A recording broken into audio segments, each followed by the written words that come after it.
వేడుకుంటున్నాం తండ్రి. ఆమేన్. మరి ఈ మంచి సమయానికి మనం ఇచ్చి ఉన్నాం కనుక ప్రార్థన పూర్వకంగా ఉందాం. ఎందుకంటే విలువైనది వాక్యం, విలువైనది కనుక, ఘనమైనది కనుక వాక్యానికి సమయం ఇవ్వాలి. సేవకులు నిలబడుతుండగా దేవుడి అభిషేకించి మంచి వార్త మనం అందించేలాగా మనం అందరం ప్రార్థన పూర్వకంగా వాక్యం కోసం ఎదురు చూద్దాం. హల్లెలూయా, హల్లెలూయా, హల్లెలూయా. హల్లెలూయా, ప్రైజ్ లార్డ్. హల్లెలూయా. దేవుని శ్రేష్టమైన నామానికి మహిమ, ఘనత, ప్రభావములు కలుగునుగాక.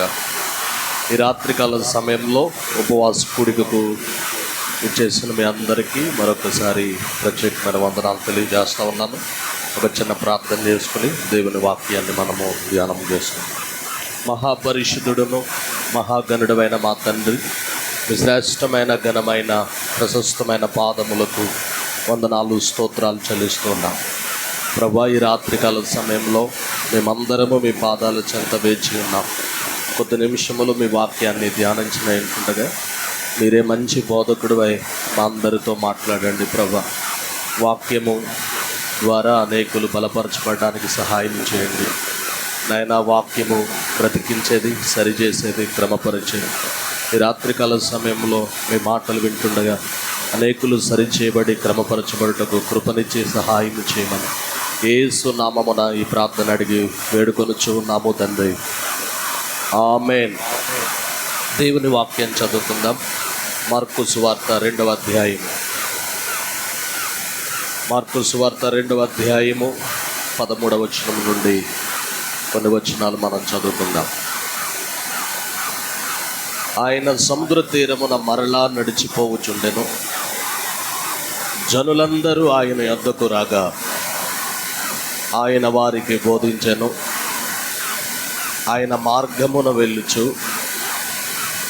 సుంకపు మెట్టునద్ద కూర్చున్న అల్ఫయి కుమారుడగు లేవీని చూచి నన్ను వెంబడించమని అతనితో చెప్పగా అతడు లేచి ఆయనను వెంబడించెను. దేవునికి స్తోత్రం. ఈ వాక్య భాగంలో మనకి కనబడుతున్నది ఎవరు అని మనం ఆలోచన చేస్తే అల్ఫయు కుమారుడగు లేవి. ఇతని గురించి మనకి మత్తయి సువార్త 9వ అధ్యాయము 9 నుండి 13 వచనాల వరకు, అలాగే లూకా సువార్త 5వ అధ్యాయము 27వ వచనం నుండి కూడా ఇతని గురించి చాలా విషయాలు రాయబడి ఉన్నాయి. ప్రియ దేవుని బిడ్డలారా, ఇతడు ఒకప్పుడు తన జీవితం ఎలాగుండేది అని గనక మనం ఆలోచన చేస్తే బైబిల్ గ్రంథంలో మనందరికీ జక్కయ్య తెలుసు. అతడు సుంకపు గుత్తదారుడు అనేటువంటి విషయం మనందరికీ తెలుసు. అయితే ఇక్కడ మనకు కనబడుతున్నటువంటి ఈ లేవి లేదా మత్తయి అని పిలిచేటువంటి వ్యక్తి, ప్రియ దేవుని బిడ్డలారా, మరి ఆయన కూడా సుంకపు గుత్తదారుడేనని దేవుని యొక్క వాక్యంలో మనం చూస్తాం. ప్రియ దేవుని బిడ్డలారా, గమనించాలి. ఈయన మరి యేసు ప్రభువు వారిని వెంబడించడానికి గల కారణాలు ఏమిటనంటే, మనం సాధారణంగా మత్తయి సువార్త 9వ అధ్యాయము 9 నుండి 13 వచనాలలో కానీ, లూకా సువార్త 5వ అధ్యాయం 27 నుండి మనం చదువుతున్నప్పుడు యేసుక్రీస్తు ప్రభుల వారు ఆ మార్గం గుండా మరి వెళ్తా ఉన్నప్పుడు అల్ఫయి కుమారుడు లేవిని చూచి నీవు నన్ను వెంబడించు అని అనగానే దేవుని యొక్క వాక్యంలో మనం చూస్తూ ఉన్నప్పుడు చాలా విషయాలు మనకు కనబడుతూ ఉన్నాయి. ఒకసారి ప్రియ దేవుని బిడ్డలారా, దేవుని వాక్యాన్ని మనం చూద్దాం.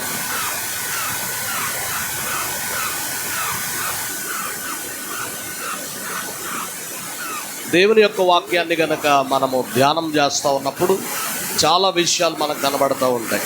ఈ రాత్రికాల సమయంలో మరి కొన్ని ప్రత్యేకమైనటువంటి విషయాలు మనము ధ్యానం చేస్తాం. చూడండి, మరి యేసుక్రీస్తు ప్రభుల వారి యొక్క శిష్యులు 12 మంది, అందులో మరి సహోదరులుగా ఉన్నటువంటి వారు మరి ఇద్దరిద్దరుగా ప్రియ దేవుని బిడ్డలారా ఉన్నటువంటి వ్యక్తులను మనం చూస్తాం.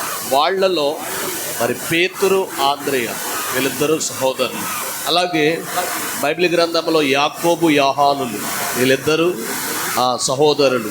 అదేవిధంగా మత్తయి, మరొక వ్యక్తి ఎవరు అని అంటే చిన్న యాకోబు. వీళ్ళిద్దరూ కూడా సహోదరులుగా మనం చూస్తూ ఉంటాం.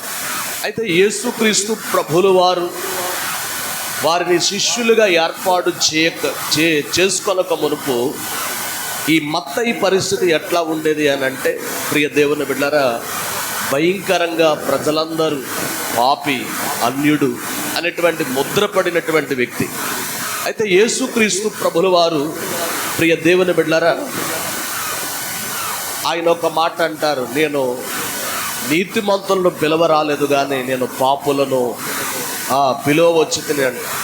అలాగా యేసుక్రీస్తు ప్రభుల వారి యొక్క జీవితాన్ని గనక మనం పరిశీలన చేస్తున్నప్పుడు, నేను ఆరోగ్యం గల వారి కొరకు రాలేదు, రోగం కలిగిన వారి కొరకే వచ్చానని యేసు ప్రభు వారు చెప్తూ ఉంటారు. అయితే ప్రియ దేవుని బిడ్డలారా గమనించాలి, దేవుని యొక్క వాక్యాన్ని మనము ధ్యానం చేస్తూ ఉన్నప్పుడు ఇతని తల్లిదండ్రులు లేదా తండ్రి గురించి బైబిల్ గ్రంథంలో రాయబడి ఉంది. అల్ఫయి అనగా అర్థం ఏంటంటే మారుట అని అర్థం. తనకి 2 కుమారులు ఉన్నట్లుగా మనం చూస్తాం. ఒకటి మత్తయి, రెండవదిగా చిన్న యాకోబు.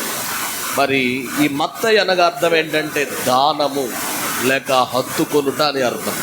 నిజమే ప్రియ దేవుని బిడ్డలారా, ఒకానొకప్పుడు లోకాన్ని హత్తుకున్నాడు, ఒకానొకప్పుడు అతడు ధనాన్ని హత్తుకున్నాడు, ఒకానొకప్పుడు ఆ అన్యాయాన్ని హత్తుకొని బ్రతికినటువంటి పరిస్థితి. కానీ ఒకానొక దినాన యేసు ప్రభు వారి యొక్క సువర్తమానం వినగానే యేసు ప్రభు వారు లోకరక్షకుడని గ్రహించి తన పాపముల నిమిత్తమై పశ్చాత్తాపపడి ప్రభువును మరి సొంత రక్షకునిగా అంగీకరించినట్లుగా దేవుని యొక్క వాక్యంలో మనం చూస్తాం. ప్రియ దేవుని బిడ్డలారా గమనించాలి, మీకు చాలాసార్లు చెప్పాను, సుంకరులు అంటే ప్రియ దేవుని బిడ్డలారా పన్ను వసూలు చేసేవాళ్ళు. బైబిల్ గ్రంథంలో ప్రియ దేవుని బిడ్డలారా ఈ సుంకరులు మరి వసూలు చేసినటువంటి పన్ను మరి అది ఎక్కడికి వెళ్తుందంటే రోమా ప్రభుత్వానికి చెందేదిగా ఉంటుంది. అందుచేత ఇతడు ఒక ఉద్యోగి, యూదుడే. ఇతడు ఉండేటువంటి ప్రాంతం కూడా కపెర్నహూము. మిగిలినటువంటి ప్రాంతంలో లేదా ప్రాంతాల్లో ఉన్నటువంటి వారందరూ యూదులే. కానీ యూదులైనప్పటికీ ఈ యూదుల్ని లేకపోతే సుంకరుల్ని ఎందుకు అసహించుకుంటున్నారు అని అంటే, ప్రియ దేవుని బిడ్డలారా గమనించాలి, మరి యూదులకు విరోధులుగా ఉండి రోమీయులకు స్నేహితులుగా ఉంటున్నారు. అంత మాత్రమే కాదు, ఈ సుంకరులకు ఉన్నటువంటి ఆ పనేమిటనంటే పన్ను వసూలు చేయడము. అంత మాత్రమే కాదు, ఈ పన్ను అనేటువంటిది మరి ఒక పాట కింద మరి పాడుకుంటూ ఉంటారు. వేలం వేస్తారో ఆ వేలంలో మీరు మనుషుల దగ్గర ఎంత వసూలు చేయాలి, ఫలానా పన్ను ఇలా వసూలు చేయాలని చెప్తూ ఉంటారు. అది ఆ ప్రభుత్వానికి వీళ్ళు అంత డబ్బు చెల్లించి వీళ్ళకి నచ్చినట్టుగా దండుకునేవారు అన్నమాట, అన్యాయంగా. ప్రియ దేవుని బిడ్డలారా గమనించాలి. అందుకని మిగిలినటువంటి యూదులందరికీ కూడా సుంకరులు అంటే అసహించుకునేవారు, చేదరించుకునేవారు, చాలా నీచంగా చూసేటువంటి వారు. ప్రియ దేవుని బిడ్డలారా గమనించాలి, దేవుని యొక్క వాక్యంలో ఇంకా సమాజ మందిరంలోనికి వెళ్ళి దేవుణ్ణి ఆరాధించే అర్హత కూడా పోయింది. ప్రియ దేవుని బిడ్డలారా, ఇట్టి పరిస్థితుల మధ్య ఈ సుంకరులు ఎలా ఉన్నారు అని గనక మనం ఆలోచన చేస్తే, పాపులుగా ప్రియ దేవుని బిడ్డలారా ఎంచబడి నిజంగా బహు భయంకరంగా వాళ్ళని చూస్తున్నటువంటి పరిస్థితిని మనం చూస్తూ ఉంటాం. అందుకనే బైబిల్ గ్రంథంలో సుంకరి పరిసయ్యులు ప్రార్థన మనం చూస్తున్నప్పుడు, ఆ సుంకరి ప్రియ దేవుని బిడ్డలారా అతడు దేవుని సన్నిధిలో ప్రార్థన చేస్తాడు, పరిసయ్యుడు కూడా ప్రార్థన చేస్తూ ఉంటాడు. దేవుని యొక్క వాక్యంలో ఒకసారి ఆ మాట చూడండి. లూకా సువార్త 18వ అధ్యాయం, లూకా సువార్త 18వ అధ్యాయంలో ఆ మాట మనకు కనబడుతూ ఉంటుంది. 10వ వచనం, ప్రార్థన చేయడగా 2 మనుషులు దేవాలయమునకు వెళ్ళిరి. వారిలో ఒకడు పరిసయ్యుడు, ఒకడు సుంకరి. పరిసయ్యుడు నిలబడి, దేవా, నేను చోరులను, అన్యాయస్తులను, వ్యభిచారులనైనా, ఈ ఇతర మనుషుల వలనైనను, ఈ సుంకరి వలనైనను ఉండనందుకు నీకు కృతజ్ఞతాస్తుతులు చెల్లించుచున్నాను. చూడండి, సుంకరిని ఎంత చీదరింపుగా చూస్తున్నారు. ప్రియ దేవుని బిడ్డలారా, అందరూ నీచంగా చూసిన, పాపి అని ముద్రపడిన, ఇంకా ప్రియ దేవుని బిడ్డలారా విలువలేని వ్యక్తిగా చూసిన, అన్యుడిగా చూసిన యేసు ప్రభువారు ప్రియ దేవుని బిడ్డలారా ఆ యేసు ప్రభు వారు సువార్త బోధించగానే ఆ సువార్త విని తన పాపపు క్రియలను బట్టి పశ్చాత్తాపపడి యేసునందు విశ్వాసం ఉంచినట్లుగా మనం చూస్తూ ఉన్నాం. ప్రియ దేవుని బిడ్డలారా గమనించాలి. మరి దేవుని యొక్క వాక్యాన్ని గనక మనము ధ్యానం చేస్తున్నప్పుడు అందరూ అసహించుకున్నారు, చేదరించుకున్నారు. దేవుని మందిరంలో కూడా రావడానికి అవకాశం లేనటువంటి పరిస్థితి ప్రియ దేవుని బిడ్డలారా. అటువంటి ఆ పరిస్థితుల్లో ఉన్నప్పుడు అతని యొక్క జీవితాన్ని మనం చూస్తూ ఉన్నప్పుడు దేవుని యొక్క వాక్యంలో రాయబడినటువంటి మాట, మరి యేసు ప్రభువు వారు నీ వచ్చి నన్ను వెంబడించు అనే మాట అనక పూర్వమే అతడు ప్రభునందు విశ్వాసం ఉంచినట్లుగా చరిత్ర చెబుతా ఉంది. అయితే ఈరోజు దేవుని యొక్క వాక్యాన్ని వింటున్నటువంటి ప్రియ దేవుని బిడ్డలారా, మత్తయి సువార్త రాసింది కూడా ఈ వ్యక్తే. ఒకప్పుడు ప్రియ దేవుని బిడ్డలారా, ఇతడు కలం పట్టుకొని అన్యాయంగా లెక్కలేసేవాడు. కలం పట్టుకొని ప్రియ దేవుని బిడ్డలారా ఎక్స్ట్రాగా ధనాన్ని వసూలు చేసేవాడు, మోసం చేసేటువంటి వాడు. కానీ ఎప్పుడైతే యేసు ప్రభు వారిని నమ్ముకున్నాడో, ఎప్పుడైతే యేసు ప్రభు వారి యందు విశ్వాసం ఉంచాడో, దేవుని పిలుపుకు లోబడ్డాడో, అప్పటి నుంచి అతని జీవితం మారిపోయింది. దేవునికి స్తోత్రం చెబుదాం. హల్లెలూయా. ప్రియ దేవుని బిడ్డలారా, యూదులు, శాస్త్రులు, పరిసయ్యులు, మరి ఈ సుంకరులు ద్వేషిస్తూ ఉన్నారు. అలాగా ద్వేషిస్తున్నటువంటి పరిస్థితుల్లో యేసయ్య సువార్త విని ప్రియ దేవుని బిడ్డలారా యేసయ్య ముందుగానే గమనించాడు. అతనిలో ఉన్న సామర్థ్యాన్ని యేసయ్య గుర్తించాడు. ఈ సుంకరులు గనక తన గుణాన్ని మార్చుకుంటే వీళ్ళని శిష్యులుగా చేసుకుంటే బాగుంటుంది అనేటువంటి ఆలోచన యేసయ్యకు ఉండి ఉండొచ్చు. అతని సామర్థ్యాన్ని గుర్తించినటువంటి యేసయ్య ప్రియ దేవుని బిడ్డలారా ఈ సుంకరి అయినటువంటి మత్తయిని పేరు పెట్టి పిలిచాడు ఆయన. దేవునికి స్తోత్రం చెప్తాం. చూడండి, ఇదే మాట లూకాసు సువార్త 5వ అధ్యాయం 27వ వచనంలో కూడా రాయబడి ఉంది. లూకాసు సువార్త 5వ అధ్యాయం 27వ వచనం. అటు పిమ్మట ఆయన బయలుదేరి లేవి అను ఒక సుంకరి సుంకపు మెట్టునంత కూర్చుండుట చూచి నన్ను వెంబడించుమని అతనితో చెప్పగా. దేవునికి స్తోత్రం చెప్దాం. హల్లెలూయా. దేవుని యొక్క వాక్యంలో రాయబడి ఉంది, నీ వచ్చి నన్ను వెంబడించు అని అనగానే ఈ మత్తయి దేవుని పిలుపుకు విధేయుడయ్యాడు. దేవునికి స్తోత్రం చెప్దాం. ప్రియ దేవుని బిడ్డలారా, ఈరోజు పరిశుద్ధ ఆత్మదేవుడు మనకి నేర్పిస్తున్నటువంటి పాఠం ఏంటంటే, పిలుపుకు లోబడినటువంటి వ్యక్తి మత్తయి. మరి ఈరోజు దేవుని సన్నిధిలో వాక్యం వింటున్నటువంటి మనము మరి దేవుని మాటకు లోబడుతున్నామా? దేవుని వాక్యానికి లోబడుతున్నామా? సంఘ సేవకుని మాటకు లోబడుతున్నామా? దేవుడు మనకు నేర్పిస్తున్నటువంటి అద్భుతమైనటువంటి పాఠం, ప్రభువుకు లోబడితే, విధేయత చూపిస్తే మన జీవితంలో ఉన్నతమైన ఆశీర్వాదాన్ని మనం చూడగలుగుతాం. దేవునికి స్తోత్రం చెబుదాం. హల్లెలూయా. ప్రియ దేవుని బిడ్డలారా, ఈ రాత్రి ప్రభు మనకి నేర్పిస్తున్నటువంటి పాఠం ఏమిటంటే, అబ్రహాము దేవుని పిలుపుకు లోబడ్డాడు. ఇక్కడ మనం ధ్యానం చేస్తున్నటువంటి ఈ మత్తయి లేదా లేవి అని పిలువబడినటువంటి వ్యక్తి కూడా దేవుని పిలుపుకు, యేసయ్య పిలుపుకు లోబడ్డాడు. ప్రియ దేవుని బిడ్డలారా గమనించాలి, యేసునందు విశ్వాసం ఉంచినటువంటి వాడు, ఆ సుంకపు మెట్టునంద కూర్చుని ఉన్నటువంటి సుంకరి, ప్రియ దేవుని బిడ్డలారా నీ వచ్చి నన్ను వెంబడించమనగానే అతడు ప్రియ దేవుని బిడ్డలారా యేసుని వెంబడించడానికి ఇష్టపడ్డాడు. బైబిల్ గ్రంథంలో పేతురు మనం చూస్తూ ఉంటాం. ఆ పేతురుని యేసు ప్రభు వారు అంటారు, నీ వచ్చి నన్ను వెంబడించమనంటే ఆ పేతురు వలలు విడిచిపెట్టి యేసయ్యను వెంబడించాడు. దేవునికి స్తోత్రం చెప్దాం. ఈరోజు వాక్యం వింటున్న మన యొక్క ఆత్మీయ జీవితంలో ప్రభు మనకి నేర్పిస్తున్నటువంటి పాఠం ఏమిటంటే, యేసు ప్రభు వారిని వెంబడించినప్పుడు ఇతడు సమస్తాన్ని విడిచిపెట్టి యేసయ్యను వెంబడించాడట. దేవునికి స్తోత్రం చెబుదాం. చూడండి, ఆ కింద వచనంలో రాయబడినటువంటి మాట, అతడు సమస్తమును విడిచిపెట్టి లేచి ఆయనను వెంబడించను. దేవునికి స్తోత్రం. హల్లెలూయా. ప్రియ దేవుని బిడ్డలారా, సమస్తాన్ని ఏం చేశాడమ్మ? ఆయన విడిచిపెట్టాడు. సమస్తం అంటే అప్పుడు దాకా ప్రియ దేవుని బిడ్డ ధనాపేక్ష అతనికి ఉండేది. అతడు ఒక ఉద్యోగిగా ఉన్నాడు. ప్రియ దేవుని బిడ్డలారా, ఆ ఉద్యోగం కూడా ఎటువంటిది అని అంటే అన్యాయం చేసేటువంటిది. ప్రతి ఒక్కరూ, ప్రజలందరూ కూడా ఇతన్ని ద్వేషిస్తూ ఉన్నారు. ఎవరేమనుకున్నా పర్వాలేదు, నాకు డబ్బే కావాలని అనుకుంటున్నాడు. పొరుగువారు ఏమనుకున్నా, లేకపోతే గ్రామస్తులు ఏమనుకున్నా, ఎవరు ఏమనుకున్నా పర్వాలేదు, నాకు డబ్బే జీవితం అన్నట్లుగా తన జీవితాన్ని కొనసాగిస్తూ ఉన్నప్పుడు యేసు ప్రభువారు పిలుపు వినగానే ఆ వృత్తిని విడిచిపెట్టాడు.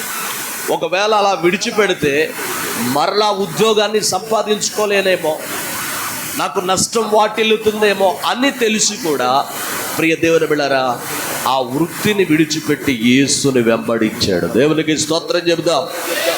ఈరోజు ప్రియ దేవుని బిడ్డలారా, చాలామంది రకరకాల వృత్తులు చేస్తాం. కొన్ని వృత్తులు దేవుని నామానికి అవమానం తెచ్చేవి. దేవుని మందిరంలో చక్కగా వాక్యం వింటారు. ఏది మంచిదో ఏది చెడ్డదో దేవుని వాక్యం చాలా స్పష్టంగా చెప్తుంది. మందిరంలో భక్తి మామూలే, కానీ బయటికి వెళ్ళిన తర్వాత వృత్తి మామూలే అన్నట్లుగా చాలామంది జీవిస్తూ ఉంటారు.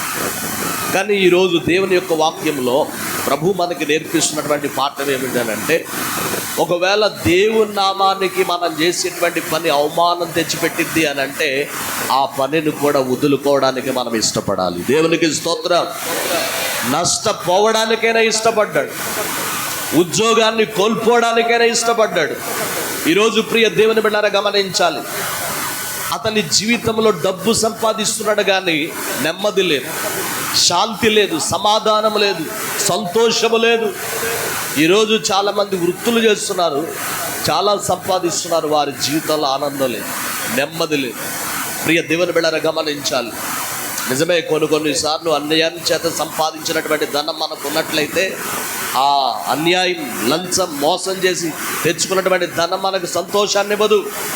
ఈరోజు పరిశుద్ధాత్మదేవుడు మనకు నేర్పిస్తున్న అద్భుతమైనటువంటి పాఠం ఏమిటంటే, సమస్తాన్ని విడిచిపెట్టి యేసుని వెంబడించాడు. దేవునికి స్తోత్రం. ఈరోజు ఉపవాస కూడికల వాక్యం వింటున్న ప్రియ స్నేహితుడా, ప్రభు నీతో మాట్లాడుతూ ఉన్నాడు. ఇంకా విడిచిపెట్టలేదేమో, సంబంధాలు విడిచిపెట్టలేదేమో, పరాయి సంబంధాలు విడిచిపెట్టలేదేమో, పాపపు క్రియలు విడిచిపెట్టలేదేమో. ప్రభు చూస్తున్నాడు. ప్రియ దేవుని బిడ్డలారా, అక్రమము, అన్యాయము, మోసం, దగ ఇవేమి విడిచిపెట్టలేదేమో. ప్రభు నిన్ను చూస్తున్నాడు. ఆ రోజు యేసు ప్రభువారు ఆ మత్తయిని పిలవగానే సమస్తాన్ని విడిచిపెట్టి యేసును వెంబడించాడు. దేవునికి స్తోత్రం. ఈరోజు వాక్యం వింటున్న దేవుని బిడ్డలారా, బైబిల్ గ్రంథంలో పేతురుని గురించి మనం ధ్యానం చేస్తూ ఉన్నప్పుడు, ఆ పేతురు అతడు వేటకు వెళ్తే చాలా సంపాదిస్తాడు.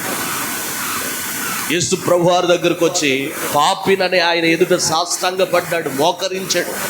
ఆ సమయంలో వలలు, చేపలు అన్నీ విడిచిపెట్టి యేసు ప్రభువారిని వెంబడించాడు. దేవునికి స్తోత్రం. అదే పేతురు ఒక రోజు యేసు ప్రభువారిని అడుగుతాడు, ప్రభువా, మేము అన్ని విడిచిపెట్టి నిన్ను వెంబడిస్తున్నాం కదా, మాకు వచ్చే ప్రయోజనం ఏంటంటే, ప్రియ దేవుని బిడ్డలారా, మీరందరూ 12 సింహాసనాల మీద కూర్చుంటారు. ఇహమందు కంటే పరమందు మీకు ఎంతో ఆశీర్వాదం ఉంది. కాబట్టి మీరు నన్ను వెంబడించడం ద్వారా ఉన్నతమైన దేవుని రాజ్యాన్ని పొందుకుంటారని యేసు ప్రభువారు చెప్పారు. దేవునికి స్తోత్రం.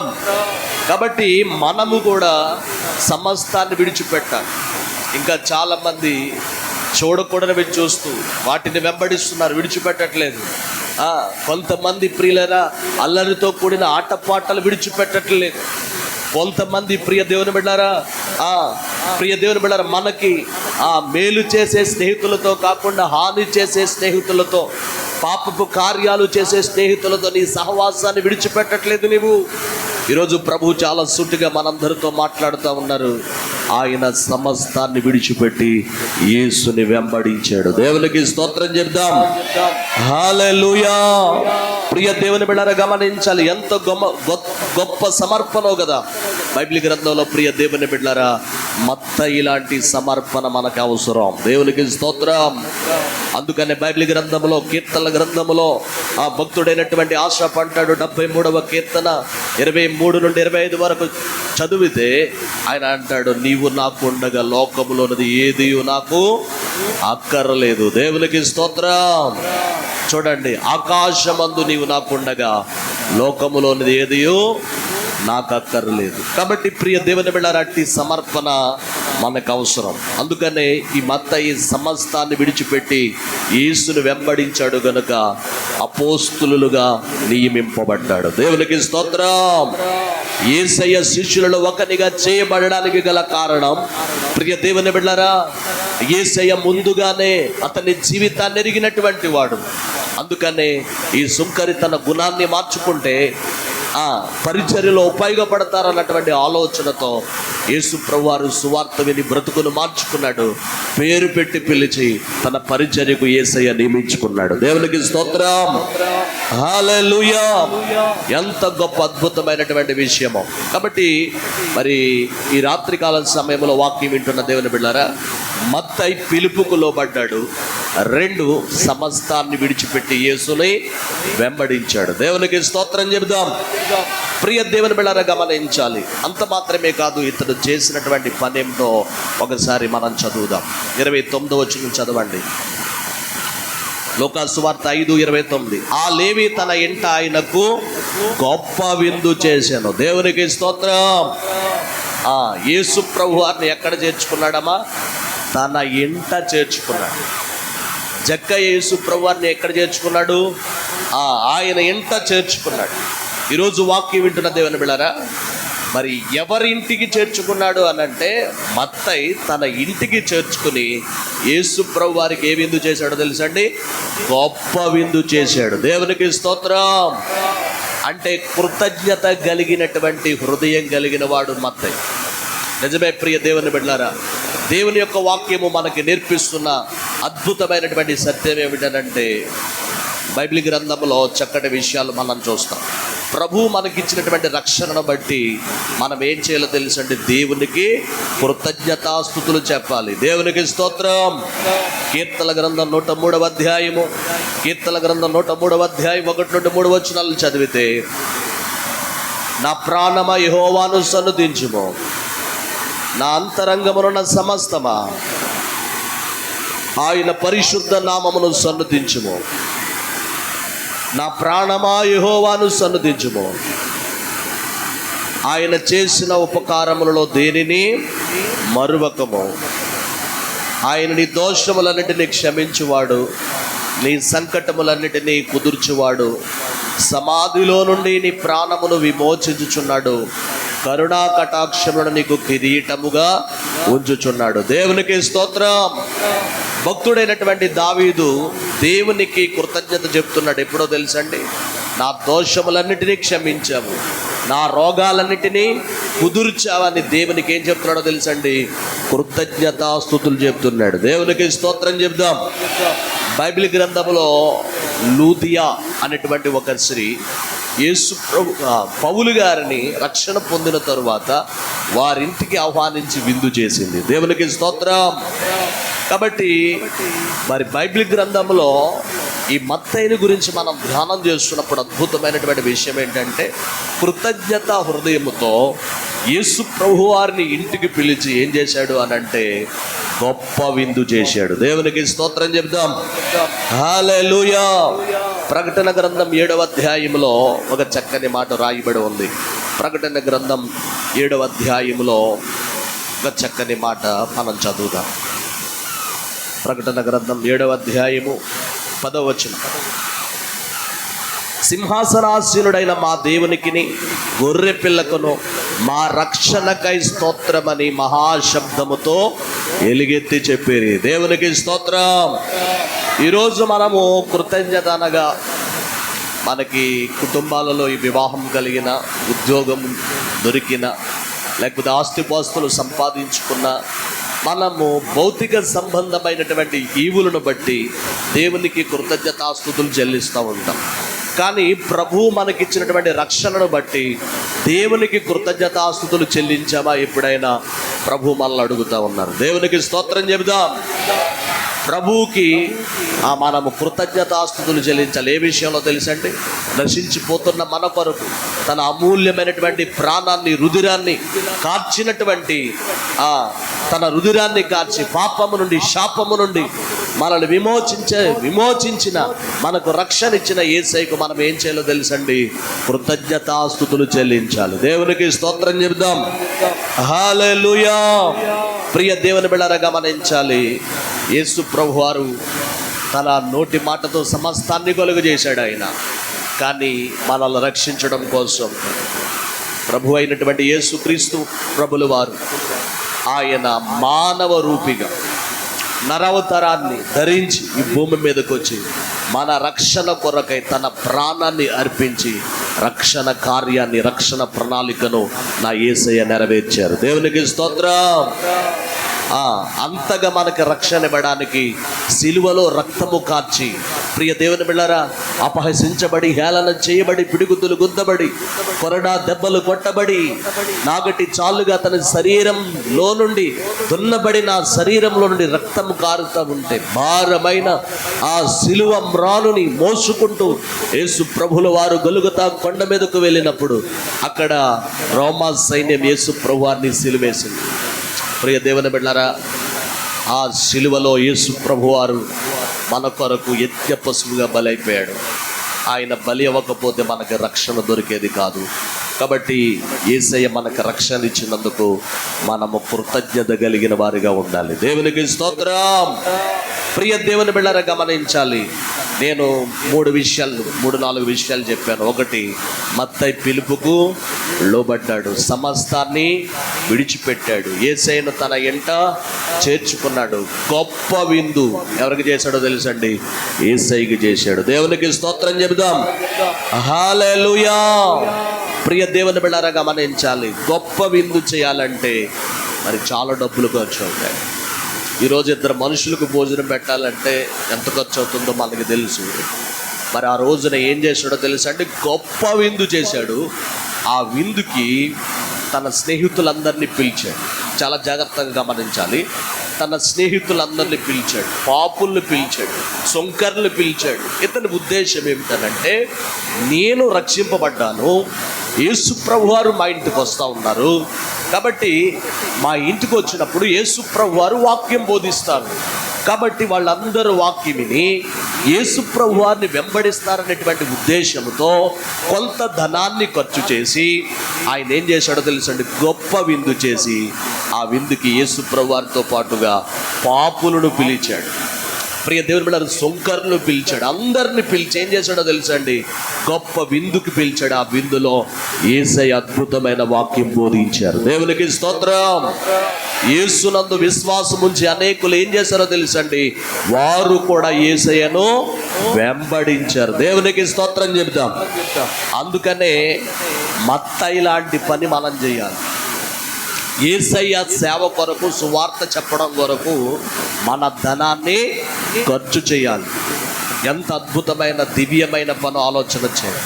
ప్రియ దేవుని బిడ్డలారా, మాకు కాటన్పాడులో నాన్నగారు పరిచయం చేసేటప్పుడు క్రిస్మస్ జరిగిందనుకోండి, కేవలం సంఘమే కాదు, ఒక 500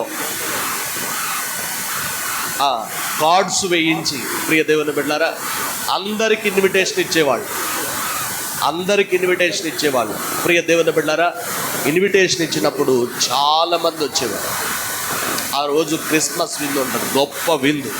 ప్రియ దేవుని బిడ్డలారా, ఆ రోజు అక్కడికి వచ్చి అదే రోజు వాక్యం విని అందరూ మారుమనసు పొందుతారు అని నేను చెప్పను, కానీ దేవుని ప్రేమ ఎట్లా ఉంటుందని వాళ్ళందరూ తెలుసుకుంటారు. దేవునికి స్తోత్రం చెప్తాం.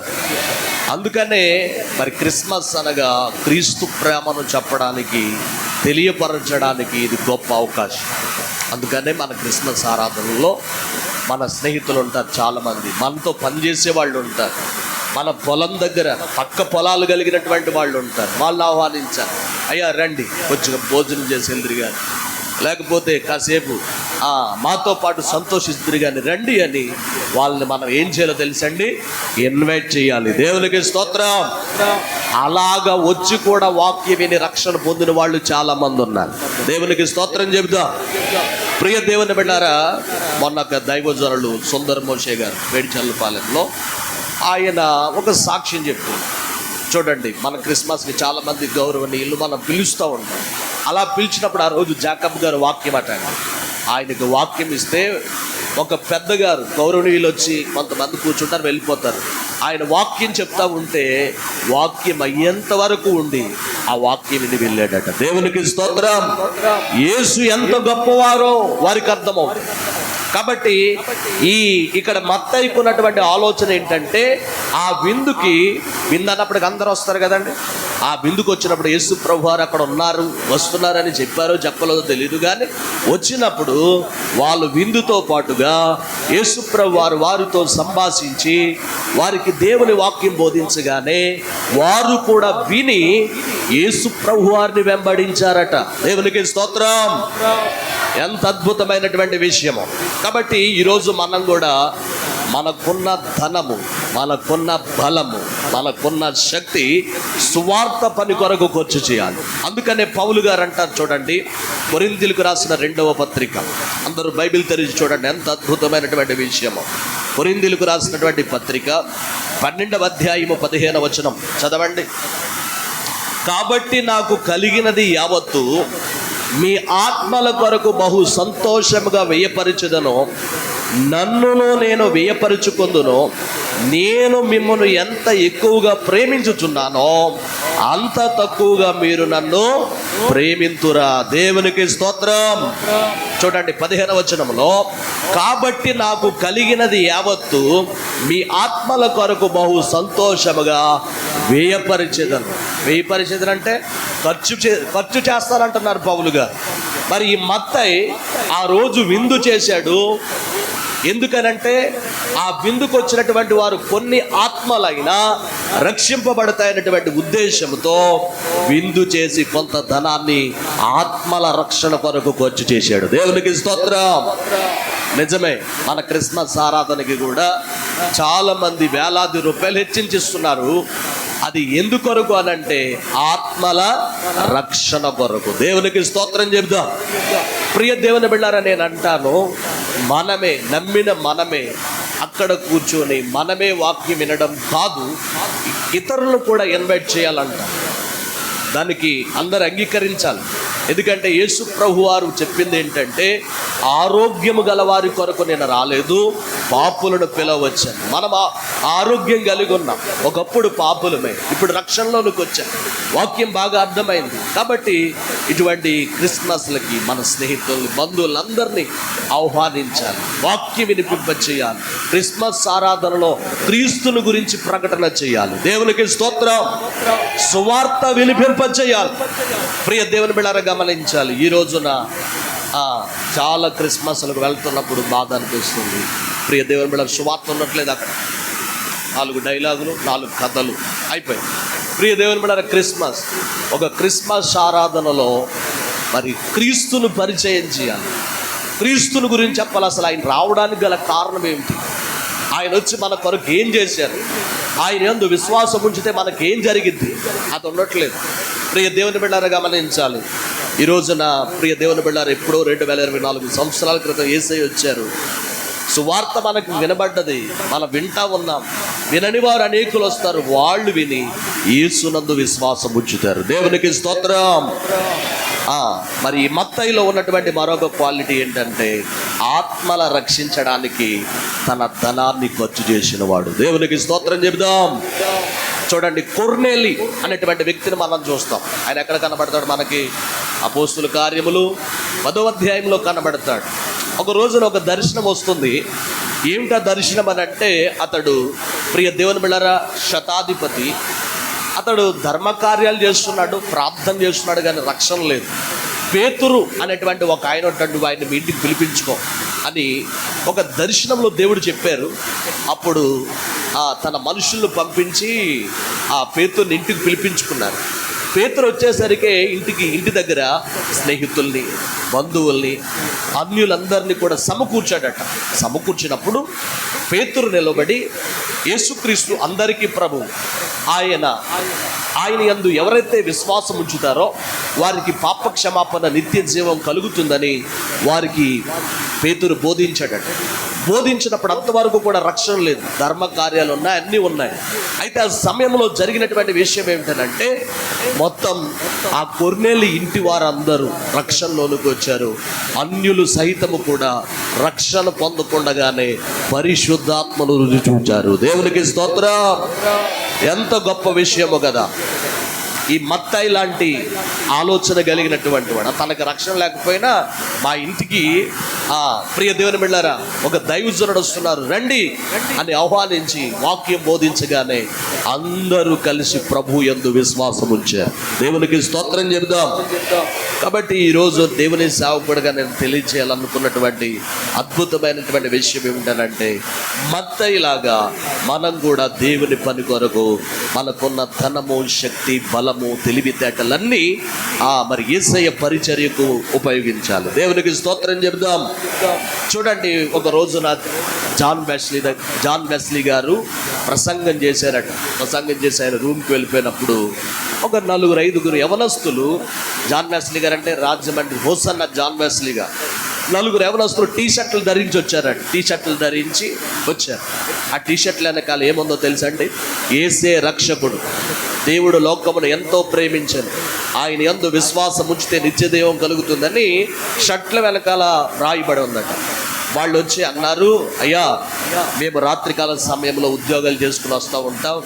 ఆ సమయంలో బస్ స్టాండ్లో నిలబడినప్పుడు చాలామంది బాగా త్రాగుంటారు, కొంతమంది వాళ్ళకి సువార్త చెప్పాలి కదా. మాకు వచ్చినటువంటి ఆలోచన ఏంటంటే మా షర్ట్ మీద ఈ విధంగా వాక్యం రాసుకుని మేము నిలబడినట్లయితే ఆ వాక్యం చూసి చాలామంది ప్రభులోనికి వస్తారనేటువంటి ఆలోచన. నిజమే ప్రియ దేవుని బిడ్డలారా, మనకున్నటువంటి తెలివితేటల ద్వారా ఏదో ఒక రకంగా యేసునొద్దకు అనేకులు నడిపించే వారిగా మనం ఉండాలి. దేవునికి స్తోత్రం. ప్రియ దేవుని బిడ్డలారా గమనించాలి. అంత మాత్రమే కాదు, ఇతడు ఎంత దీన మనసు కలిగినటువంటి వాడంటే మత్తయి చాలా దీన మనసు కలిగినటువంటి వాడు.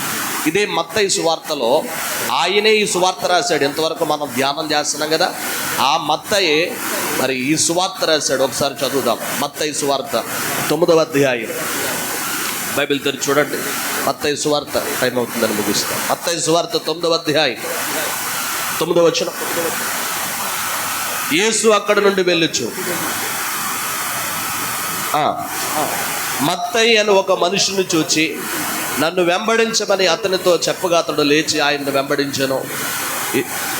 ఇంటిలో భోజనమునకు యేసు కూర్చుని ఉండగా ఇదిగో సుంకరులను, పాపులను అనేకులు వచ్చి ఆయన యొద్దను ఆయన శిష్యుల యొద్దను కూర్చుండిరి. దేవునికి స్తోత్రం. ఈ సువార్త ఆయన రాస్తున్నాడు. ఆయన రాస్తున్నప్పుడు ఏమనాలి? నా ఇంటిలోనికి యేసు ప్రభు వారిని పిలిచి గొప్ప విందు చేశానని చెప్పుకోవాలి. కానీ అలా చెప్పుకోవట్లేదు. కానీ ఈ మరుగై ఉన్నటువంటి మాటలు ఎవరు రాశారు? మార్కు, లూకా సువార్తకారులు రాస్తూ వచ్చారు. నిజమే ప్రియ దేవుని బిడ్డలారా, కొన్నిసార్లు మనం చేసినవి మనమే చెప్పుకుంటూ ఉంటాం. కానీ అలా చెప్పుకోవడానికి ఏమాత్రం కూడా ఇష్టపడినటువంటి వాడు మత్తయి. దేవునికి స్తోత్రం. అతనిలో తగ్గింపు ఉంది. అతనిలో ప్రియ దేవుని మీద తన్ను తాను పొగుడుకోవాలన్న ఆలోచన అతనికి లేదు. ఈరోజు వాక్యం వింటున్నటువంటి ప్రియ స్నేహితుడా, ప్రభు మనకి నేర్పిస్తున్నటువంటి పాఠం ఏమిటో తెలుసండి. ఈరోజు సంఘాలలో చిన్న పని చేస్తే వాళ్ళ కోసం చెప్పాలి, లేకపోతే చాలా ప్రమాదం అవుతున్నటువంటి పరిస్థితులు. కానీ అనేకులను ప్రభు యొద్దకు నడిపించినప్పటికీ కూడా, తన ధనాన్ని ఖర్చు చేసినప్పటికీ కూడా, తనకు నష్టం కలుగుతున్న ఉద్యోగాన్ని వదులుకున్నా కూడా, యేసు ప్రభు వారి యొక్క శిష్యుడైనప్పటికీ కూడా అతనిలో మనం ఏమి చూడగలుగుతున్నామనంటే దీనత్వం. దేవునికి స్తోత్రం. అందుకనే ప్రియ దేవుని బిడ్డలారా, దేవుడు మన శక్తి సామర్థ్యాలు చూస్తున్నాడు. తన పరిచర్యకు ఎవరు అనుకూలంగా ఉంటారో ప్రభుకు తెలుసు. అటువంటి వారిని నా దేవుడు తన పరిచర్యకు అనుమతిస్తాడు. దేవునికి స్తోత్రం చెబుదాం. కాబట్టి దేవునికి ఎవరైతే అవైలబిలిటీగా, ప్యూరిటీ, పరిశుద్ధంగా ఉంటారో, దేవునికి అనుకూలంగా ఉంటారో వారందరినీ నా దేవుడు ఎన్నుకుంటాడు. దేవునికి స్తోత్రం చెబుదాం. కాబట్టి ఆ మత్తయి జీవితంలో మనం నేర్చుకోవాల్సినటువంటి విషయాలు చాలా ఉన్నాయి. ప్రియ దేవుని బిడ్డలారా, అందరూ ద్వేషించినా కానీ యేసునొద్దకు వస్తే యేసే ద్వేషించుకోలేదు. ప్రియ దేవుని బిడ్డలారా, తనకు రక్షణ ఇచ్చి ఆ మత్తయిని అపోస్తులుగా ప్రభు ఎంపిక చేసుకున్నాడు. దేవునికి స్తోత్రం. మరి తగిన అర్హతలన్నీ కూడా ఆయన కలిగి ఉన్నాడు. ఈరోజు నీవు నేను కూడా సంఘములో ఒక మత్తయిలాగా ఉండాలి. మత్తయి లాంటి జీవితాన్ని మనం కలిగి ఉండాలి. అటువంటి భాగ్యం ప్రభు మనందరికీ దయచేయునుగాక. ఆమేన్. తలలు వంచండి, ప్రార్థన చేసుకోండి. తలలు వంచండి, ప్రార్థన చేసుకోండి. అందరూ కళ్ళు మూసుకొని ప్రార్థన చేద్దాం.